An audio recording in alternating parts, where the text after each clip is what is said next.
अब ना खाई तो गोरू काव खियाई अपना काव खाब। हम अपन दूठू जने मजूरी करेगा है काम करे तो हम काटम ना तो खियाई का दूठू गोरू है अपना काव खाब। अब निकारा तो हम ले जाई हैं मर्दे। अमीरों के कारनामों को झेल रहा किसान, प्रकृति अपने आप को सुधारने में कसर नहीं छोड़ रही। वहीं एसी कमरों में रहने वाले लोग इसे प्राकृतिक आपदा बताने से नहीं चूक रहे, लेकिन वास्तविकता ये है कि यह कोई प्राकृतिक आपदा नहीं बल्कि प्राकृतिक क्षति पहुंचाकर ध्वंसीकरण करने के लिए प्रकृति को खुली चुनौती है, जो देश में रहने वाले 80% संसाधनों का दोहन करने वाले लोग कर रहे हैं, जिसकी मार सहनी पड़ रही है 20% संसाधनों में गुजारा करने वाले किसानों को। देखें पूरी रिपोर्ट।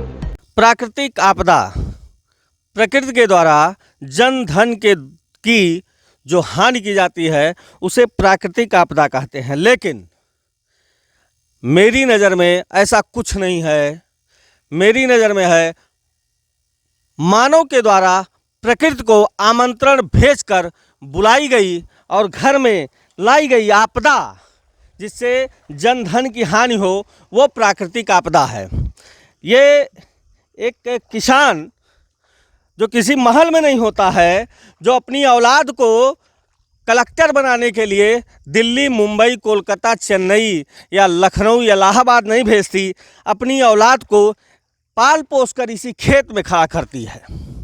और इस खेत में आप देख रहे हैं पानी है और उसकी औलाद ये गिरी पड़ी हुई है। ये एक किसान की औलाद चित्त लेट गई है और एक किसान को यह भरोसा नहीं है, भगवान भरोसे वो अपना काम करता है। और लोग ये जो कह देते हैं कि भगवान उनके साथ न्याय नहीं कर रहा, ऐसा कुछ नहीं है। भगवान तो न्याय नहीं करता है, लेकिन इसी देश में रहने वाला वो अमीर जो इस धरती के सीने को चीरता है विकास के लिए, इन पेड़ों को काटता है, तो कहते हैं ना कि गेहूं के साथ घुन पिस जाता है। दरअसल वो गेहूं तो वो लोग होता है और ये लोग घुन होता है जो इनके कारनामों के कारण यह इसमें पिस जाता है। माता जी, ये आपका खेत है? आप धान काट रही हैं? मैंने ये बताइए, पानी भर गया है पूरा, तो ये धान आपका जो पानी में लेटा हुआ है, पीड़ा नहीं पहुंच रही है आपको? भैया का करी, अब ना खाई तो गोरू काव खियाई अपना काव खाब। लड़का बच्चा भी है घर में? हाँ। क्या करते हैं लड़के? लड़के बच्चे दूठू देश परदेश मजूरी करते, दूठू घरे है पढ़े जाते। हाँ, यह करते हैं। तो धर्म आप अकेले काट रही हैं? अब का करिए, अब सब गए पढ़े लिखे और हम अपन दूठू जने मजूरी करेगा है काम करे तो हम काटम ना तो खियाई का दूठू गोरू है अपना काव खाब। आई कौन आप लाद के कौन ले जाएगा घर तक? अब अपने अब निकारा तो हम ले जाई हैं मर्दे।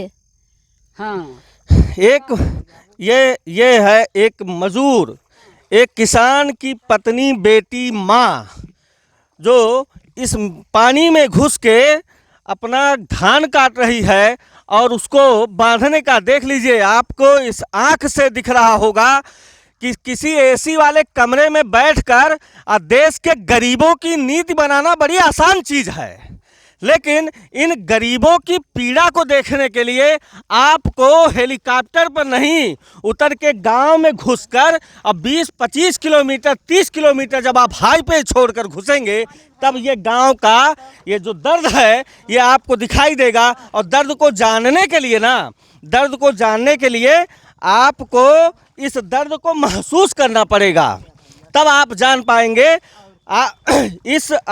ऐसा ही नहीं है, एक से एक योजना, फसल बीमा योजना, फलाना योजना, धमाका योजना, और योजना मिलती किसको है? ये सरकार को भी समीक्षा बैठक बुला लेने से और होटल में समीक्षा बैठक कर लेने से यहाँ इन लोगों को न्याय नहीं मिल जाता है। इनको न्याय तब मिलेगा जब आपकी समीक्षा बैठक इसी पानी में बैठकर होगी। ये गरीब लोग जब बैंक जाता है तो वहाँ आपके बैंक का कर्मचारी भी पूछता पहले भी लोन लिए थे कि नहीं। यहाँ लोन भी उसी को मिलेगा जो पहले से लोन लिया हो, वो लोन उसी को देंगे जो लोन भरने लायक उनको दिखता है, जिसका ज़मीन वो बंधक बना लेते हैं। कुछ ना कुछ चीज़ें उनके पास होती हैं, उनको लोन की व्यवस्था मिलती है, किसी भी योजना का लाभ इन तक नहीं पहुंच पाता है।